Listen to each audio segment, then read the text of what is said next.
당신 눈동자는 내 인생의 금대. 당신의 두 팔은 지세포의 포구. 당신의 품은 내 영혼에 드리워진 지세포의 숲. 이렇게 자기 짝지한테 사랑을, 마음을 표현하면 얼마나 감동을 받겠습니까? 오늘 집에 가서 한번 해보세요. 그냥 자기 사랑해 그러면 다 집에 바쁩니다. 정말 내 가슴에 옷자락에 지워지지 않는 그런 분홍 립스틱이 묻히고 내 마음 깊은 곳에서 계속해서 울려 나오는 사랑의 속삭임. 그 메아리가 내 안에서부터 흥얼거릴 수 있기를 바랍니다. 하느님께서도 이런 마음으로 우리 귀에 속삭입니다. 바로 그것이 헤르몬 산의 이슬 같아라 라는 표현입니다. 14장 6절이네요. 내가 이스라엘에게 이슬이 되어 주리라. 이스라엘은 나리꽃처럼 피어나고 레바논처럼 뿌리를 뻗으리라. 이스라엘의 싹들이 돋아나 그 아름다움은 올리브 나무 같고 그 향기는 레바논의 향기 같으리라. 하느님께서는 호세아 예언자를 통하여 더욱이 호세아 인생 전체를 통하여 이스라엘에게 정말 간절한 사랑의 편지를 썼습니다. 오늘은 그 마지막 장을 이루는 말씀인데요.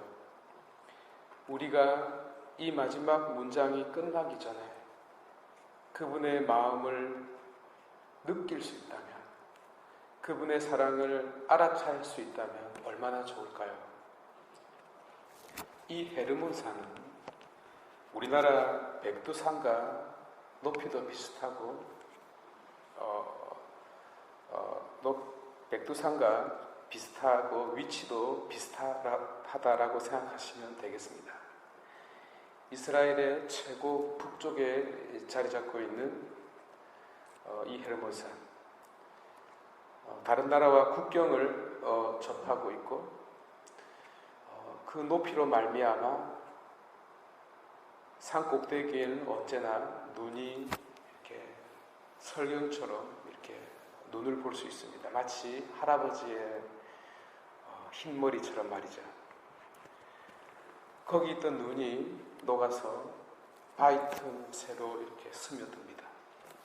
그리고 다시 뿜어져 나오는데 이것들이 작은 물줄기를 이루어서 최대 담수호인 갈릴레아 호수의 생명수가 됩니다. 이 헤르몬산은 여호수아가 정복 전쟁을 할 때 단 지파에게 주어진 땅이었습니다. 최근 이스라엘이 그 6.1 전쟁 때 골란 고원의 대부분을 접수한 것처럼 이스라엘은 이 헤르몬산도 거의 접수를 하는데요. 그 가치는 이루 말할 필요가 없을 정도로 대단히 중요합니다. 식수원이기 때문이죠. 이 땅을 다시 돌려준다는 것은 있을 수 없는 일이 되겠습니다. 바로 이 헤르몬산 남쪽에, 서남쪽에 사람들이 나를 누구라고 하더냐라고 질문했다.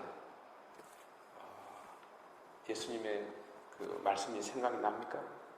거기가 바로 가이사리아의 빌보입니다.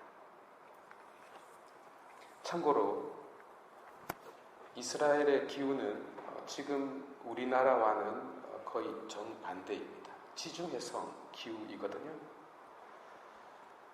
우리는 여름에 우기가 시작됩니다만 이스라엘은 10월에 우기가 시작되고 우리는 막 4월, 5월에 막 꽃이 활짝 피는데 거기는 반대로 4월이 되면 건기가 시작됩니다.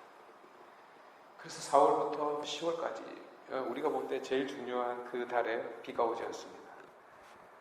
그러면 그 많은 동식물들이 어떻게 견딜까요? 태양이 생명의 근원이듯이 물은 생명의 원천입니다.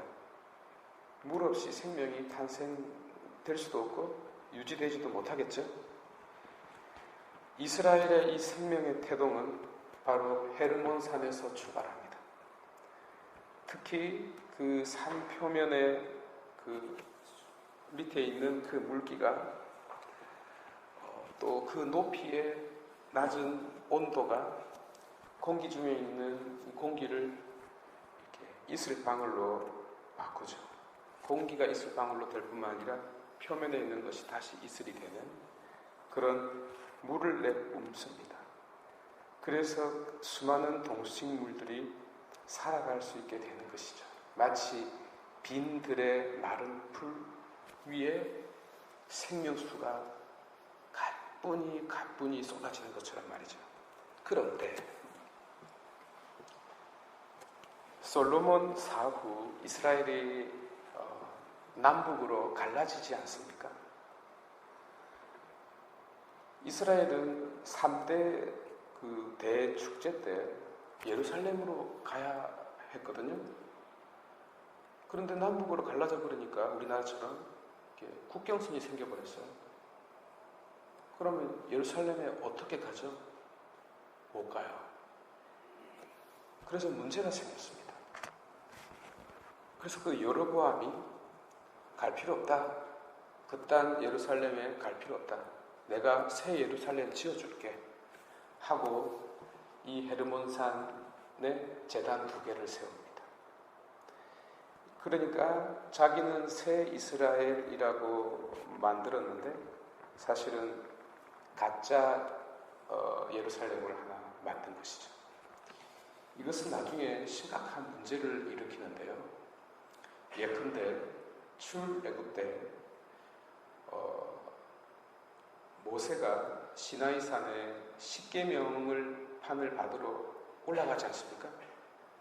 근데 그 아론과 이스라엘 백성이 모세가 자리를 비우자마자 그 숫송아지, 그 금송아지 상을 만들었어요. 지금까지 자기들이 눈으로 구원을 보았는데, 그리고 방금까지 모세가 있었는데 자리를 딱 비우는 순간 상을 만들었어요. 왜 그랬을까요? 그들은 하느님께서 모세를 통해서 자기들과 함께 있는 그 순간, 그 시간이 눈에서 벗어나자 견딜 수 없었습니다. 하느님이 계시지 않는, 사랑하는 이가 떠나버린 그런 빈자리, 그 외로움, 그 사막의 어두움과 공포를 견딜 수 없었습니다. 그래서 하느님이 우리와 함께 계신다라는 뜻으로 만든 게 숫송아지 상입니다. 그러니까 그 상은 단순히 우상이 아니라 야훼 하느님이라고 생각하고 만든 상이에요. 그런데 이 상과 여로보암이 만든 제단은 다른 것이죠. 여로보암은 말하자면 새로운 성전을 지어버린 것이죠. 함께 한다는 것이 가져다 주는 그런 위안과 그런 평안을 여로보암은 가짜 함께를 통해서 그 위안과 평안을 주고자 했습니다. 마치 마약이 가져다 주는 어떤 일시적인 착각처럼 그런 어떤 황홀함을 제공했던 것이죠. 호세아는 바로 이것을 지적합니다. 그렇게 해서는 안 된다고 말이죠. 하느님은 호세아를 통해서 여로보암과는 반대로 태고 쪽부터 흘러나오는 생명수, 변함없이 생명의 젖줄이 되어준 그 샘, 가장 힘든 그런 건기 때에도 사막과 같은 그런 척박한 환경 속에서도 동식물들이 살아갈 수 있는 그런 힘이 되어준 원천이 바로 당신이라는 것, 당신이 함께 하시는 것이라는 것. 그래서 임마누엘, 그분은 우리와 함께 계시는 분이시라는 것을 이 호세아를 통해서 전하고자 했던 것입니다. 바로 이것이 헤르몬 산의 이슬입니다. 그 헤르몬 산의 이슬, 생명에 없어서는 안 되는 바로 그 생명이 바로 우리 각자라는 것이죠. 참으로 소중한 지세포 성도 여러분, 제가 질문 하나 해보겠습니다. 나는 누구죠? 라고 질문하면 헤르몬 산의 이슬이라고 답해 보시기 바랍니다. 나는 누구죠? 나는 누구죠? 더 크게, 나는 누구죠? 그렇습니다. 여러분들은 참으로 존귀한 헤르몬 산의 이슬입니다. 하느님은 바로 그 생명 자체로 우리를 귀하게 여기신다는 것을 잊지 마시기 바랍니다. 이런 의미에서 질문 하나만 더 하고 마치겠습니다. 만약에 그런 일은 없겠지만 만약에 지금 우리가 살고 있는 이 시대에 우리 그리스도교에 대한 박해가 일어났을 때 어찌 해야 할까요?